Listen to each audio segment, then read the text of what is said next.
Shalom, hari ini kita akan renungkan kitab Yeremia pasal 31, teksnya ayat 1-14, dan sudah dibagi dua paragraf. Paragraf yang pertama ayat 1-6. Pada waktu itu Tuhan akan menjadi Allah segala kaum Israel, dan mereka akan datang ke Sion sambil memuji dan menari. Paragraf yang kedua ayat 7-14. Bangsa-bangsa akan beritahukan bahwa Tuhan telah menyerahkan Israel, akan mengumpulkannya kembali dan menjaganya seperti gembala terhadap kawanan dombanya. Dan umatnya Israel akan bersukaria menari beramai-ramai. Kesimpulan hari ini, pada waktu Israel berjalan mencari istirahat bagi dirinya, Tuhan akan menjadi Allah segala kaum Israel.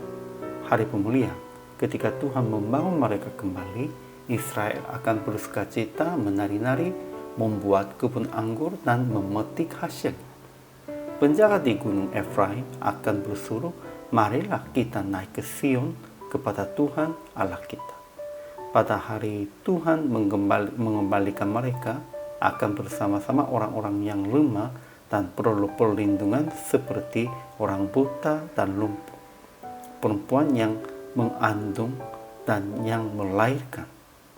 Akhirnya mereka semua akan bersukaria menari beramai-ramai di Sion, tetapi paling pentingnya akan mengembalikan ibadah di Sion.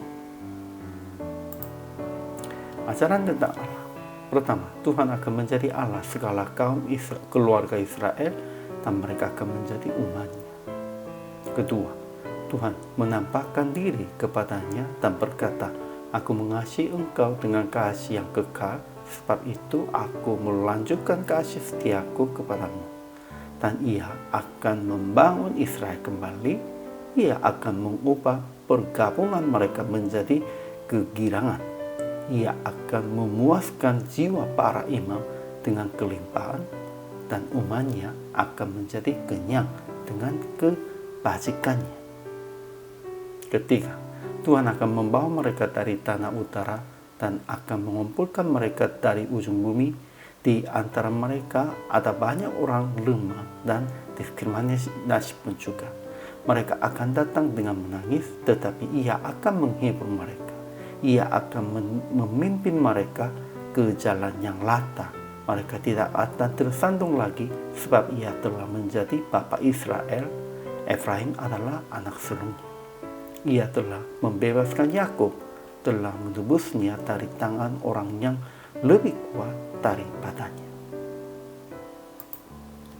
Ajaran tentang manusianya. Pertama, Israel akan menghias dirinya kembali dengan lebahnya dan akan tampil dalam tari-tarian orang yang bersukaria. Mereka akan membuat kebun anggur kembali di gunung-gunung Samaria dan akan memetik hasilnya pula.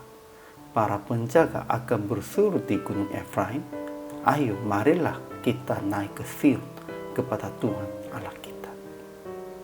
Kedua, Israel akan bersorak-sorai bagi Yakub dengan sukacita, akan bersukaria tentang pemimpin bangsa-bangsa, akan kabarkan pujilah dan akan katakan Tuhan telah menyelamatkan umat. Bangsa-bangsa juga akan beritahukan bahwa ia telah menyerahkan Israel, akan mengumpulkannya kembali dan menjaganya seperti gembala terhadap kawanan dombanya. Ketiga, pada waktu itu anak-anak darah akan bersukaria menari beramai-ramai. Orang-orang muda dan orang-orang tua akan bergembira. Aplikasi hari. Pertama, percaya Tuhan akan menyelamatkan kita dan mengembalikan ke tempat yang ia janjikan kepada kita. Itu bukan hanya suku Yehuda sajanya, bukan saja hanya semua umat Israel sajanya. Semua orang percaya akan diselamatkan dan akan dikembalikan dalam anugerahnya Tuhan. Kedua, memuji dan bersorak-sorai atas pimpinan Tuhan dan memberitakan tentang pimpinan Tuhan kepada sesama dan kepada mereka yang belum mengenal Yesus.